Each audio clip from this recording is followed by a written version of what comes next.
On a cold November morning in 2005, Officer David Chen was doing his regular patrol through the quiet suburbs of Portland when something caught his eye. A small cardboard box, placed suspiciously near a dumpster behind a local grocery store, seemed out of place. As he approached, he heard what sounded like a faint cry. His heart nearly stopped when he lifted the box's torn lid. Inside, wrapped in a thin, dirty blanket, lay a newborn baby girl, no more than a few days old. Her tiny fingers were blue from the cold, and her cries had grown weak. Without hesitation, David radioed for an ambulance while holding the baby close to his chest, trying to share his body warmth. "Stay with me, little one," he whispered, his police training kicking in as he checked her vital signs. The baby's skin was cold to the touch, but she was breathing. Every second felt like an eternity as he waited for medical help to arrive. In his 12 years on the force, David had seen many disturbing things, but finding an abandoned baby struck him differently. He was a father himself, with 2 young boys at home, and the thought of someone leaving a helpless newborn to die made his stomach turn. The ambulance arrived within minutes, and the paramedics quickly took over. As they worked to stabilize the baby's temperature, David noticed something tucked into the corner of the box, a small piece of paper with hastily scribbled words, "I'm sorry. I can't take care of her. Please help." At the hospital, doctors determined that the baby had been born approximately 48 hours earlier. Despite being severely hypothermic, she was otherwise healthy. The nurses in the NICU nicknamed her Angel because of her miraculous survival. David couldn't shake the image of those tiny blue fingers from his mind. After his shift ended, he returned to the hospital to check on Angel. Standing at the nursery window, watching the nurses care for her, he felt an inexplicable connection to this little survivor. Over the next few days, while the police department searched for the baby's mother, David found himself returning to the hospital whenever he could. He would sit beside Angel's incubator, reading stories from children's books he borrowed from the pediatric ward. His wife, Lisa, a kindergarten teacher, understood his attachment to the case and often joined him. The search for Angel's mother proved challenging. The security cameras behind the grocery store had been broken for months, and the handwritten note provided no useful leads. Child Services prepared to place Angel in the foster care system once she was strong enough to leave the hospital. David couldn't explain it, but something about this case felt personal. Maybe it was because he and Lisa had been trying unsuccessfully for a 3rd child for the past 2 years. Or perhaps it was simply the raw humanity of finding such an innocent life discarded like trash. As December approached and Angel grew stronger, David and Lisa made a decision that would change all their lives forever. After lengthy discussions with their sons and countless sleepless nights, they approached Child Services about fostering Angel with the intention to adopt. The process wasn't simple. There were background checks, home studies, and mountains of paperwork. But David was determined. He had saved this little girl's life once, and now he felt called to give her a chance at a better future. What David didn't know then was that this was just the beginning of a story that would unfold over many years, revealing truths that would shake him to his core. The simple act of checking that cardboard box on his patrol route would lead to a journey he never could have imagined. The local community rallied around the story of the police officer and the abandoned baby. Local news covered the initial discovery, and David's fellow officers supported his decision to foster Angel. But as winter settled over Portland, no one could have predicted the series of events that would eventually reveal the heartbreaking truth behind Angel's abandonment. For now, though, David focused on giving Angel the love and security she deserved. As he watched her sleep peacefully in her hospital crib, her color now healthy and pink, he made a silent promise to always protect her, never imagining how that promise would be tested in the years to come. The transition from hospital to home wasn't easy. David and Lisa spent weeks preparing their modest 2-story house for Angel's arrival. Their sons, Tommy, 10, and Alex, 8, gave up their playroom to create a nursery, painting the walls themselves in soft yellow. The whole family was invested in welcoming their newest member. On a bright January morning in 2006, after 6 weeks in the hospital, Angel finally came home. David remembered that day vividly, the nervous drive home, constantly checking the rearview mirror to see the car seat, and Lisa sitting in the back, holding Angel's tiny hand the entire way. The first few months were a blur of midnight feedings, diaper changes, and endless paperwork as they navigated the foster-to-adopt process. David took extra shifts to cover the mounting expenses, while Lisa adjusted her teaching schedule to care for Angel. Their boys proved to be wonderful big brothers, always eager to help and protective of their baby sister. But amid the joy of their growing family, David couldn't shake the nagging questions about Angel's birth mother. As a police officer, he'd seen countless cases of desperation, but this one felt different. The handwritten note haunted him, its hurried scrawl suggesting a decision made in panic rather than callous abandonment. Spring turned to summer, and Angel thrived in her new home. She was meeting all her developmental milestones, lighting up rooms with her infectious laugh. The adoption process was moving forward, and it seemed like their family's happy ending was within reach. Then came the first sign that their story wasn't over. One afternoon in July, David received a call from the department. A young woman had been admitted to a local rehabilitation center, and during her intake interview, she'd mentioned abandoning a baby the previous winter.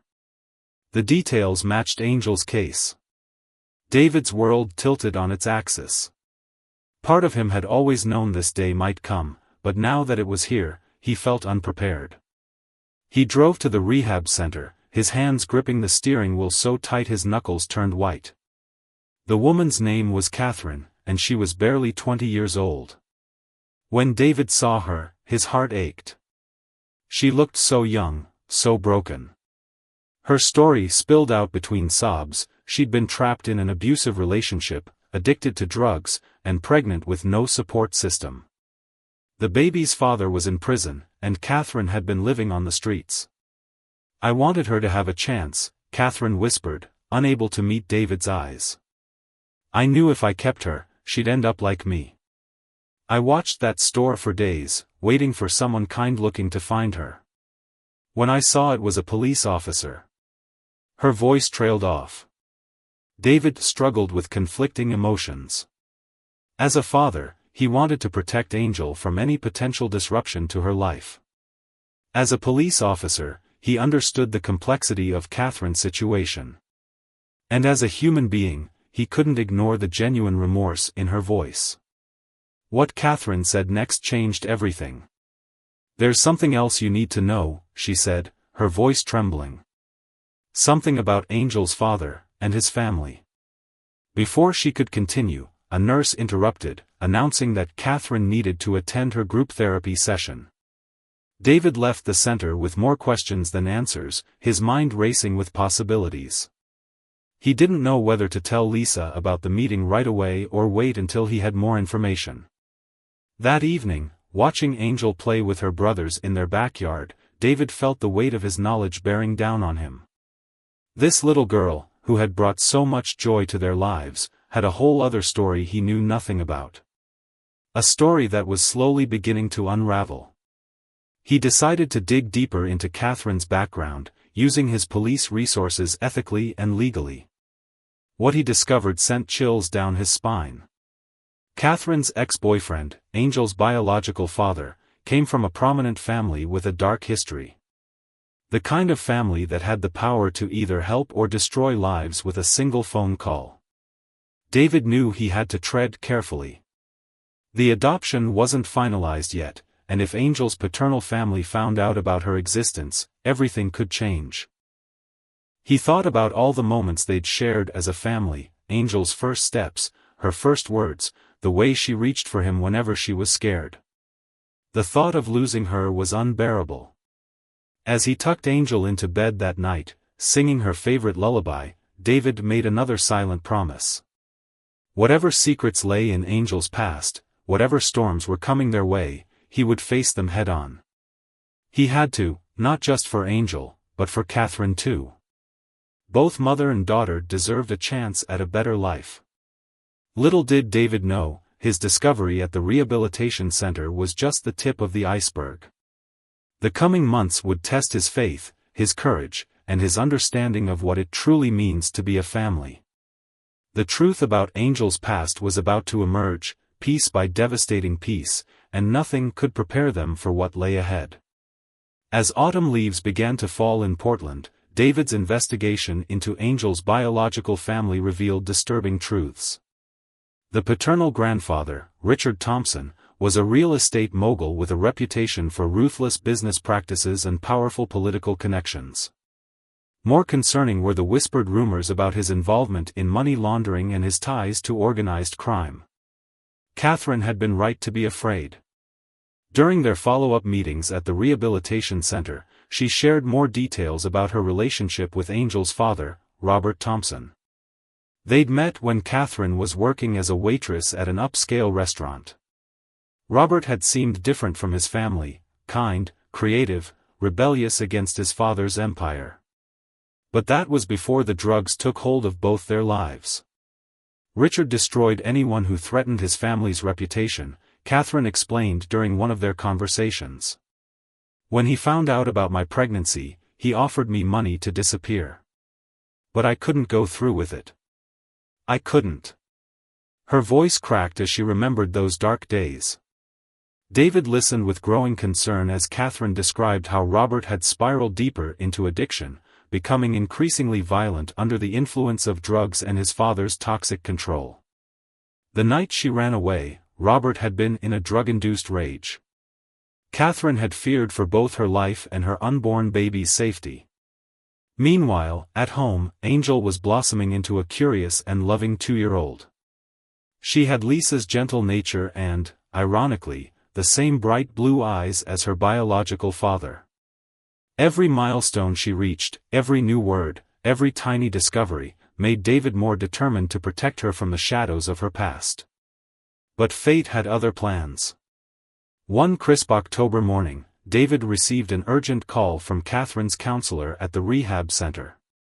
Catherine had disappeared the night before, leaving behind a hastily written note, "They found me. Keep her safe."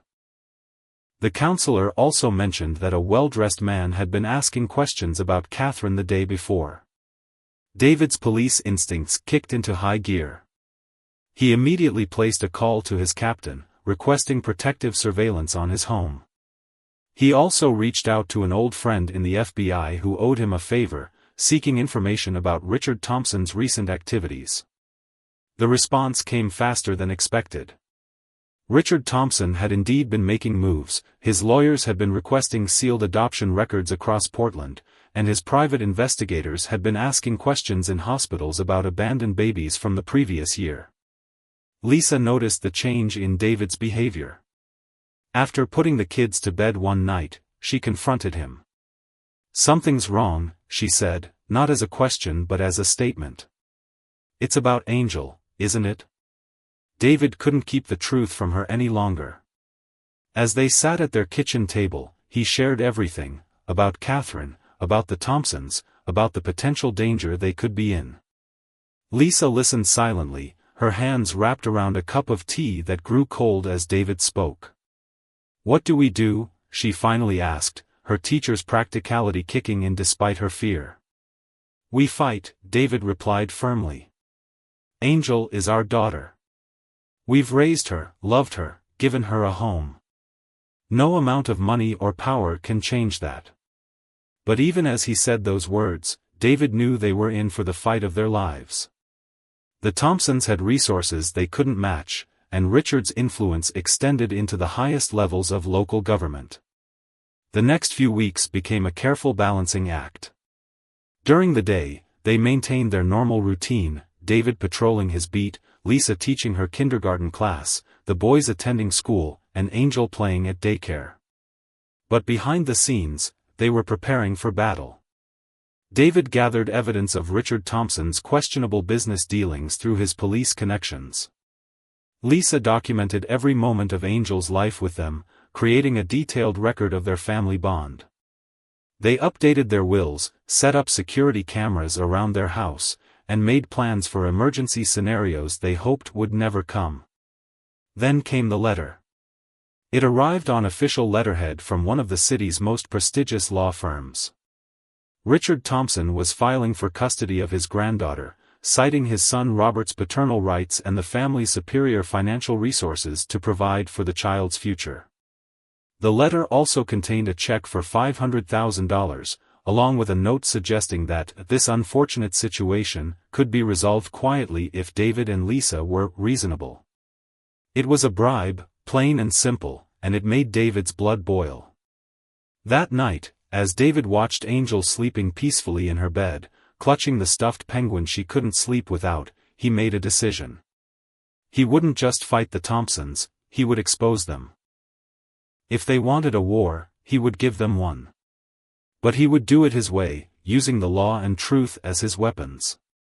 What David didn't realize was that his decision would set in motion a chain of events that would not only threaten his career but also uncover a conspiracy far larger than one family's custody battle. The truth about Angel's heritage was about to explode into the open, and the fallout would shake Portland's power structure to its core. As he closed Angel's bedroom door, David received a text message from an unknown number. "Catherine is alive. She has proof. Meeting tomorrow, midnight, Forest Park." The game was about to change, but was it a lifeline or a trap? David had hours to decide, and his choice would determine not just Angel's future, but possibly the fate of many others caught in the Thompsons' web of power and corruption. The midnight meeting in Forest Park weighed heavily on David's mind. After careful consideration and years of police experience, he knew he couldn't go alone. He contacted his partner, Officer James Wong, a veteran cop he'd trusted with his life countless times over the past decade. "This could be bigger than both of us," David told James as they prepared their tactical approach to the meeting spot. They arrived an hour early, securing the perimeter and watching for any signs of surveillance or a potential ambush. At exactly midnight, a figure emerged from the shadows of the tree line. It wasn't Catherine, but a young woman who introduced herself as Nicole, Catherine's former roommate from the rehabilitation center. She looked nervous, constantly glancing over her shoulder as she handed David a sealed envelope. "Catherine left this with me before she disappeared," Nicole whispered. "She said if anything happened to her, I should wait 3 weeks and then find you." Inside the envelope was a USB drive and a handwritten letter, along with several photographs. The photos showed Robert Thompson, Angel's biological father, at various high society events over the past year. He wasn't in prison as Catherine had believed, he was very much free and apparently clean, standing beside his father Richard at charity galas and business functions. The dates on the photos proved he'd been out in public while Catherine was still living in fear on the streets. The letter revealed an even more shocking truth. Catherine had discovered that Richard Thompson had orchestrated everything, from getting her addicted to drugs through his son, to forcing her into homelessness, to manipulating Robert's stint in rehab to protect the family image. It was all part of a calculated plan to gain control of any potential heir. "Richard has other grandchildren," Catherine's letter explained, "but they're all girls. He's obsessed with having a male heir to carry on the Thompson legacy. When he found out I was pregnant, he had me followed, convinced I was carrying a boy. After Angel was born and he discovered she was a girl, he wanted nothing to do with her. But now something's changed. He's desperate to get her back, and I don't know why." Back at the police station, David and James reviewed the contents of the USB drive. It contained audio recordings of conversations between Richard and Robert Thompson, discussing their plans for Catherine and the baby.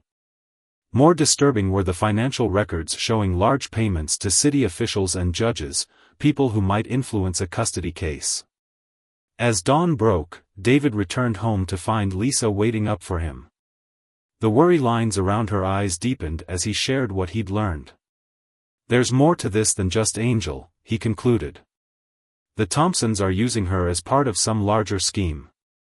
Later that morning, David received an unexpected visitor at the station, a junior attorney from the Thompsons' law firm. The young lawyer seemed nervous, fidgeting with his tie as he closed David's office door. "I shouldn't be here," he began, "but I can't be part of this anymore. Richard Thompson isn't just filing for custody of your daughter. He's using this case to launder money through the legal proceedings. The custody battle is a front for something much bigger."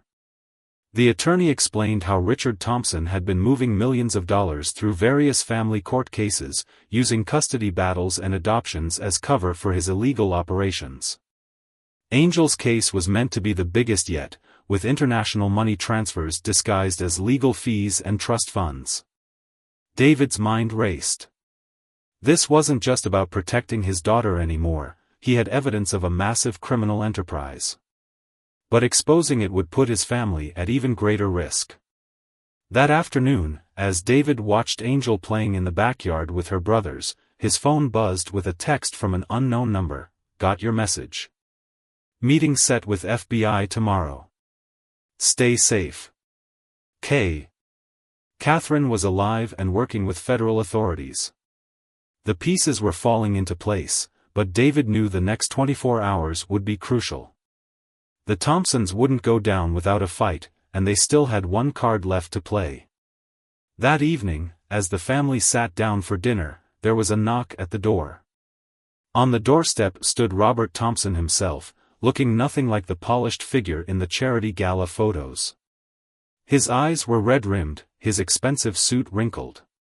"Please," he said, his voice breaking. "I need to tell you the truth about my father and about Angel. She's in danger, but not from me. What my father's planning, it's worse than you know." David felt Lisa's hand grip his arm as they faced the man who had set this whole story in motion.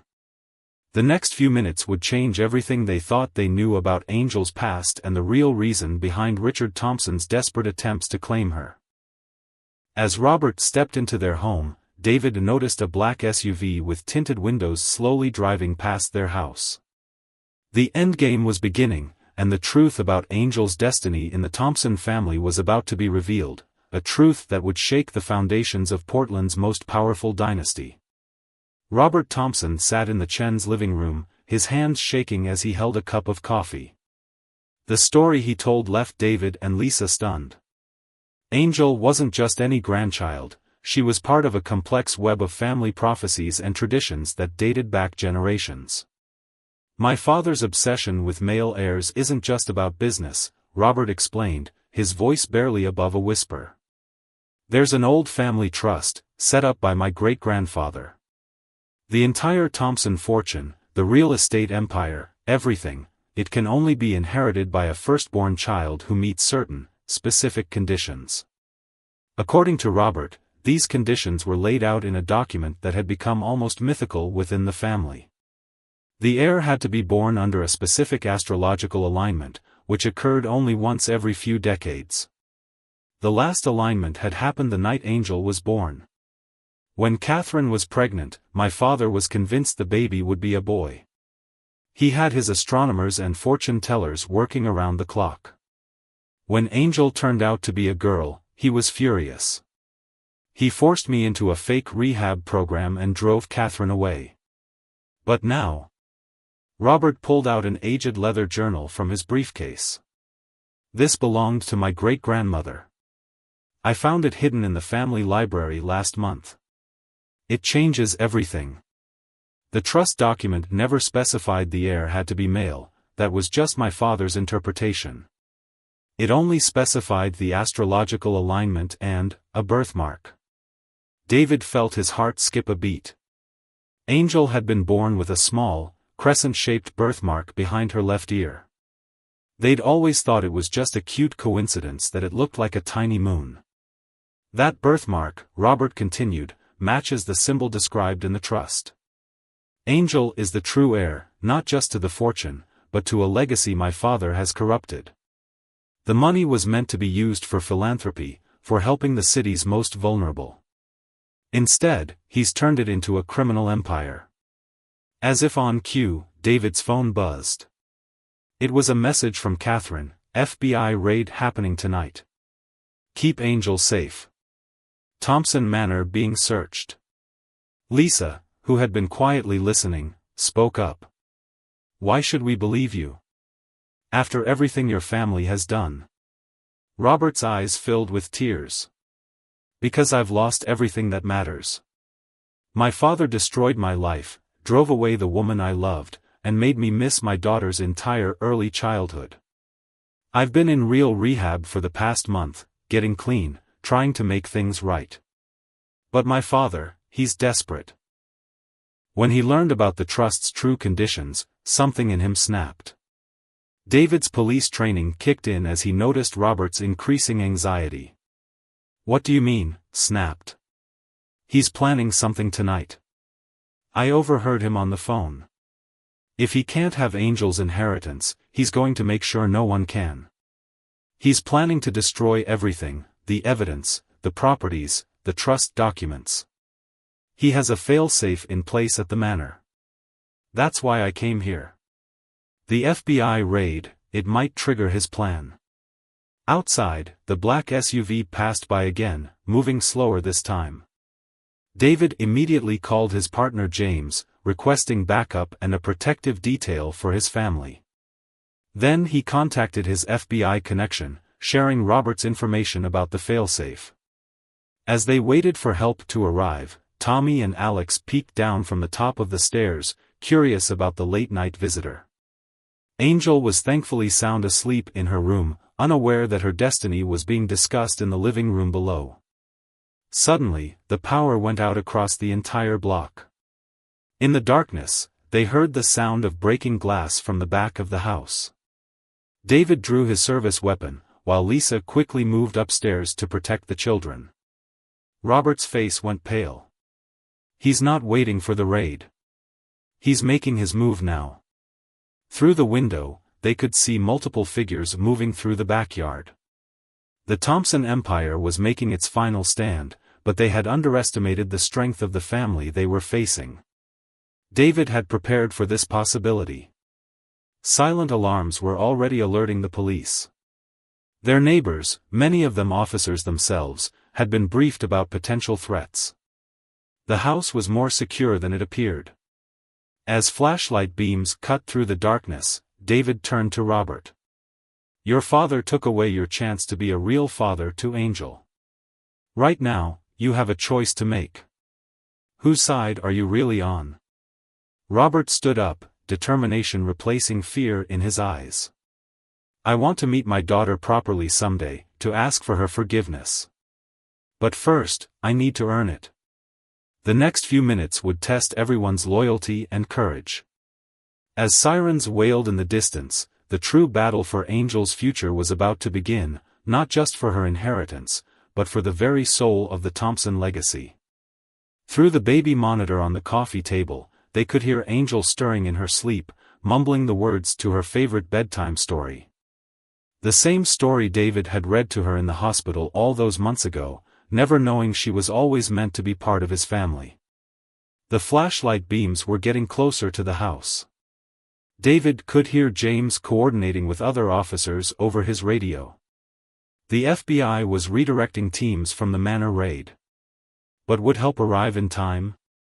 And even if it did, could they protect Angel from the dark legacy threatening to claim her? Robert moved to stand beside David at the window, father and adoptive father united in protecting the little girl sleeping upstairs. The truth about Angel's destiny had finally been revealed, but the fight to preserve it was far from over. As the intruders approached the back door, both men prepared to defend not just a child, but the very meaning of family itself. The next few minutes unfolded like scenes from a movie, but for David and his family, the danger was terrifyingly real. Lisa had gathered all 3 children in Angel's room, barricading the door as she'd practiced in their emergency drills. Through the baby monitor, David could hear her softly singing Angel's favorite lullaby to keep the children calm. The back door's reinforced lock held against the first attempt to break in, but David knew it wouldn't last long. He positioned himself at the bottom of the stairs. Anyone trying to reach his family would have to go through him first. Robert stood nearby, his face showing a mixture of shame and determination. They'll have thermal imaging, Robert warned, his voice barely a whisper. My father's security team uses military-grade equipment. They'll know exactly where everyone is in the house. As if confirming his words, a small canister crashed through the kitchen window, releasing smoke. But David had prepared for this too. The home's ventilation system, recently modified, kicked in automatically, clearing the smoke before it could spread. Through his earpiece, David heard James's voice, 2 minutes out. FBI tactical team redirected from the manor. Hold tight, partner. The sound of breaking glass came from multiple windows now. David's heart raced as he heard movement from both the front and back of the house. Then, unexpectedly, Robert's phone lit up with a message. His hands trembled as he read it aloud. It's from my father, last chance, son. Help us secure the girl, and all is forgiven. Fight us, and you'll lose everything. Without hesitation, Robert typed back, I already lost everything when I chose you over my daughter. Not anymore. The response was immediate, the sound of splintering wood as the back door finally gave way. Dark figures in tactical gear poured into the house, but they weren't expecting the defense that awaited them.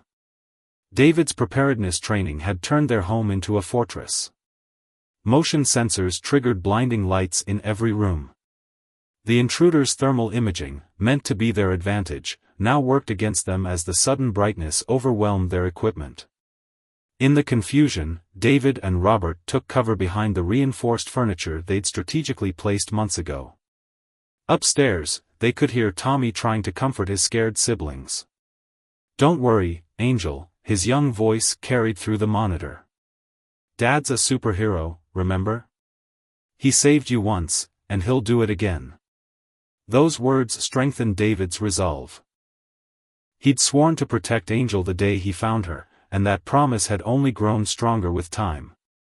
Now, facing armed intruders in his own home, he felt no fear, only determination. The first intruder who tried to ascend the stairs was met with a perfectly aimed beanbag round from David's non-lethal shotgun. The man tumbled backward, taking down 2 others behind him. Robert, proving his commitment, used his knowledge of his father's security team's tactics to predict and counter their movements. Suddenly, a familiar voice cut through the chaos. Richard's not here. It was Catherine, appearing at the front door with FBI agents behind her. The manor raid found evidence of his plan. He's trying to destroy the trust documents at the old family chapel. The intruders, hearing this, began to retreat. Their real mission wasn't to capture Angel, it was to keep the family distracted while Richard carried out his plan elsewhere. As red and blue lights finally filled the street outside, the remaining intruders vanished into the darkness, leaving behind their equipment and wounded. In the aftermath, as FBI agents secured the scene, Lisa brought the children downstairs. Angel, still half asleep, reached for David instinctively. As he held her close, he noticed Robert watching them, tears streaming down his face. She's safe with you, Robert said quietly. I see that now. But there's something we need to do before my father destroys everything. Catherine, who had been working with the FBI for weeks, explained that Richard Thompson was heading to the family's private chapel outside the city. The chapel's underground vault contained not just the original trust documents, but evidence of decades of criminal activities. If he destroys those documents, she explained, the trust defaults to his control. All the properties, the foundations meant to help people, everything would be his to use for his illegal operations. The FBI was mobilizing to the chapel, but they needed someone who knew the vault's layout. Robert was their best chance, but he refused to leave until he had one moment with his daughter. David and Lisa exchanged glances, years of parenting decisions made in silent communication. Then Lisa nodded, and David brought Angel closer to Robert. Hi, Angel, Robert said softly, his voice breaking. I'm not here to take you away. I just want you to know that you have so many people who love you. And someday, when you're older, I hope you'll let me tell you a story about how brave your mom was, and how lucky you are to have these amazing parents." Angel, still sleepy, gave Robert a curious look before nestling back against David's chest. It was a small moment, but it carried the weight of redemption. Time was running out. As emergency vehicles crowded their street and neighbors gathered to help, David made a decision. He kissed Angel's forehead and handed her to Lisa. "Keep them safe," he told James, who nodded grimly. Then he turned to Robert and Catherine. "Let's finish this. Not just for Angel, but for every person Richard's hurt with his greed." As they rushed to join the FBI convoy heading to the chapel, David thought about the cardboard box behind that grocery store. One act of kindness had set in motion events that would either destroy a criminal empire or let it continue its reign of corruption.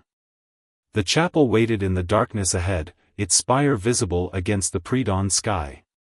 Inside, Richard Thompson was about to learn that some legacies are built on love, not power.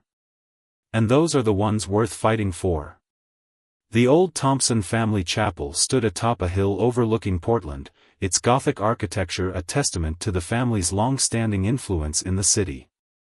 As the FBI convoy approached under the cover of darkness, Robert explained the layout of the underground vault. "The entrance is behind the altar," he said, his voice steady despite his obvious tension. "The vault itself was built during Prohibition, originally used to store illegal liquor. My great-grandfather converted it into a document repository after he established the trust." David noticed Catherine gripping Robert's hand as they drove. Their shared pain and regret had transformed into determination to make things right. The FBI tactical team leader, Agent Rivera, laid out the plan. They would surround the chapel while a small team, including David and Robert, would enter through the main doors. As they approached, they could see lights flickering through the stained glass windows. Richard Thompson was already inside, and smoke was beginning to drift from the building's lower levels. "He's burning the evidence," Robert said, his face pale in the pre-dawn light. "We need to hurry." The FBI team moved swiftly into position. David, wearing a tactical vest over his police uniform, entered the chapel alongside Robert and two FBI agents. The interior was eerily quiet except for the soft crackle of flames from below. Then they heard it, Richard Thompson's voice, echoing from the vault beneath their feet. "I knew you'd come, Robert. Always trying to ruin everything I've built." Robert stepped forward, his voice stronger than David had ever heard it. "Built? You've destroyed lives, Dad. Catherine's family, my life, your own granddaughter's future, all for what? Money? Power?" They descended the narrow stairs behind the altar, the air growing thicker with smoke. In the vault's main chamber, they found Richard Thompson standing over a burning pile of documents, a gas can at his feet. The older man's usual polished appearance was gone, replaced by something almost feral. "You don't understand legacy," Richard spat. "This family's power was built on controlling our own destiny. That trust? It's a chain, binding us to some ancient notion of charity. I've spent decades building real power, real influence. I won't let some mystical prophecy and a little girl destroy everything." David noticed movement in the shadows behind Richard, more security personnel. But before he could react, Catherine's voice rang out from the stairway. "It's over, Richard. The FBI has already seized your digital records from the manor. We found everything, the money laundering, the bribes, the offshore accounts. Burning these papers won't save you." Richard's face contorted with rage. He reached into his jacket, but Robert was faster. He tackled his father, sending them both crashing into a shelf of old ledgers. The gas can spilled, spreading the flames faster.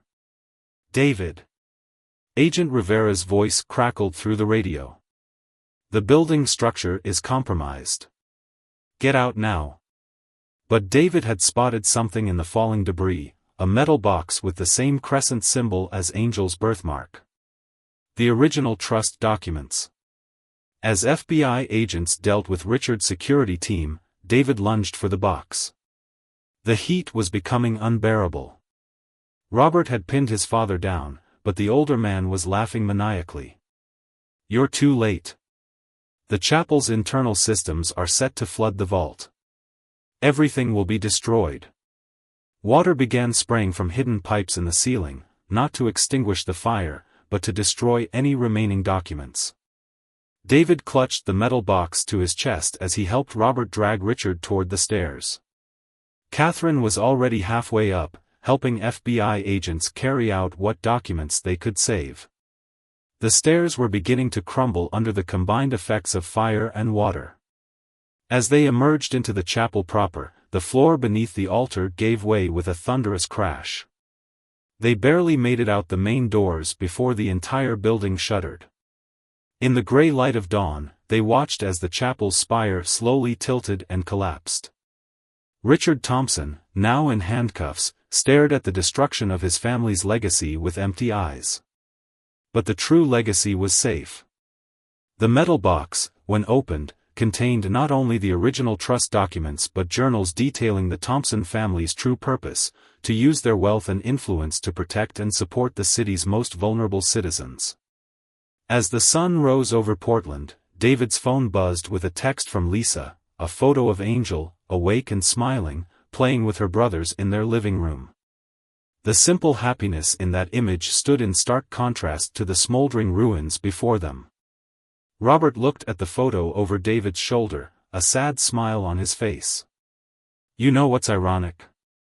My father was so obsessed with the trust's conditions, the astrological alignment, the birthmark, that he missed the most important part. The heir had to be raised by people of true compassion and integrity. The universe didn't just choose Angel, it chose you and Lisa to be her parents." Catherine wiped tears from her eyes as she added, "We may have given her life, but you gave her everything else, love, security, a real family. That's the true inheritance."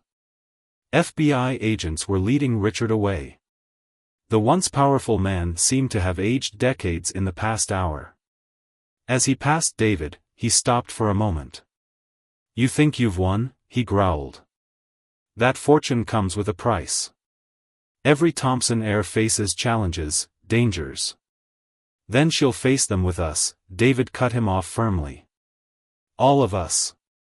Because that's what family does." As emergency vehicles surrounded the chapel ruins and the morning news helicopters began circling overhead, David thought about the long road ahead. There would be trials, headlines, and probably more challenges. But he also thought about the family waiting for him at home: Lisa, Tommy, Alex, and Angel. Robert and Catherine stood together nearby, their own journey of healing just beginning. They had chosen truth over power, redemption over revenge. In doing so, they had helped preserve not just Angel's inheritance, but her chance at a normal, loving life. David's radio crackled with James's voice: "The house is secure. Lisa says to tell you Angel's asking for her bedtime story, even though it's morning." Despite everything that had happened, David couldn't help but smile. Some things never changed. And as he looked at the metal box containing Angel's true legacy, he realized that some things changed exactly as they were meant to. 5 years had passed since the night the Thompson family chapel burned. On a bright spring morning, David stood in the courthouse, straightening Angel's dress as they prepared for a very special ceremony. At 7 years old, she was growing into a remarkable little girl, with her mother Catherine's gentle smile and an understanding that seemed beyond her years. The courtroom was filled with familiar faces. Lisa sat in the front row with Tommy and Alex, now teenagers. Robert and Catherine stood together nearby, their lives transformed by years of healing and redemption. Officer James Wong and his family were there too, along with many of the officers who had helped protect Angel throughout the years. This wasn't a trial, those had ended years ago, with Richard Thompson and his criminal network facing justice for their decades of corruption. Today was about formally establishing Angel's role as the heir to the reformed Thompson Trust, now managed by a board of community leaders and philanthropists. "Daddy," Angel whispered, tugging at David's sleeve, "will you tell me the story again? About how you found me?" David smiled, remembering that cold November morning that had changed so many lives. "Well, sweetheart, sometimes the best things in life happen when we least expect them. Just like how a simple cardboard box turned out to contain the greatest treasure I've ever found." The judge who would oversee the ceremony was the same one who had finalized Angel's adoption years earlier. She called everyone to order, then began explaining the unique nature of the proceedings. The Thompson Trust had been completely restructured. Under the guidance of Robert and a team of ethical financial advisors, its resources were now dedicated to helping vulnerable children and families across Portland. The very first initiative had been establishing a network of safe haven locations for mothers in crisis, ensuring no other parent would feel as desperate as Catherine had that winter night. Catherine had become a counselor at one of these centers, using her experience to help others find hope and healing. Robert, after completing his rehabilitation, worked alongside her, both of them discovering that their greatest strength lay in helping others overcome similar struggles. As the judge read through the terms of Angel's inheritance, David reflected on how the true treasure had nothing to do with money or power. The real legacy was in the lives being changed, the families being helped, and the community being strengthened. "And now," the judge announced, "I'd like Angel to come forward with both sets of her parents." This was the moment that truly demonstrated how far they'd all come. David and Lisa stood on one side of Angel, while Robert and Catherine stood on the other. There was no tension, no competition, just four adults who had learned that love could expand to include everyone who cared for a child. Angel's role as heir came with responsibility rather than privilege. The trust would continue its charitable work, with Angel learning about philanthropy and community service as she grew. But more importantly, she would grow up surrounded by people who had chosen love over power, truth over greed, and family over fortune. After the ceremony, they all gathered in the courthouse garden. Tommy and Alex presented Angel with a handmade scrapbook, filled with photos and memories of their family's journey. There was the first Christmas photo with all three kids wearing matching pajamas, birthday parties, school plays, and quiet moments at home. Robert approached David as they watched Angel showing her scrapbook to Catherine. "You know," he said quietly, "my father never understood that real power isn't about control, it's about letting go, about trust. You taught me that when you let Catherine and me be part of Angel's life, even after everything that happened." David nodded, remembering the discussions and decisions that had led to this moment. Family isn't about blood or birthmarks or prophecies. It's about choice. Every day, we choose to love, to forgive, to grow together. As if to emphasize his point, Angel ran over and grabbed both their hands. "Come on. Mom," both moms said, "it's time for cake." The celebration that followed was more than just a legal ceremony. It was a testament to how tragedy could transform into triumph, how fear could turn to love, and how the true meaning of family could transcend all boundaries. Later that evening, as the sun set over Portland, they gathered at David and Lisa's house, the same house that had once been a battlefield, now a home filled with laughter and love. Angel sat on the porch swing between David and Robert, looking up at the stars. "You know what I think," she said thoughtfully. "I think that box you found me in wasn't just a box. It was like a treasure chest, and the treasure wasn't me, it was all of us, finding each other." David hugged his daughter close, marveling at her wisdom. The crescent birthmark behind her ear caught the last rays of sunlight, no longer a symbol of prophecy but a reminder of the extraordinary journey that had brought them all together. Inside, Lisa was helping Catherine set up for family game night, while Tommy and Alex argued good-naturedly about which board game to play. The house was full of the ordinary magic of family life, the kind of magic that no amount of money or power could buy. As Angel ran inside to join her brothers, David remained on the porch for a moment, thinking about that cold morning when he decided to check behind a grocery store. One small choice, one moment of curiosity, had created ripples that transformed countless lives. The old Thompson Chapel had been rebuilt as a community center, its new purpose a symbol of change and renewal. Richard Thompson, serving his sentence, had finally found peace in knowing that his family's legacy would help rather than harm. But the real story wasn't about buildings or bank accounts or even justice served. It was about a little girl who united two families, healed old wounds, and proved that sometimes the most powerful magic of all is simply love. David took one last look at the stars before heading inside to join his family, all of them. The night he found Angel in that cardboard box, he thought he was saving her. In truth, they had saved each other, and in doing so, they had written a story more precious than any inheritance, the story of a family bound not by blood or prophecy, but by the choices they made and the love they shared.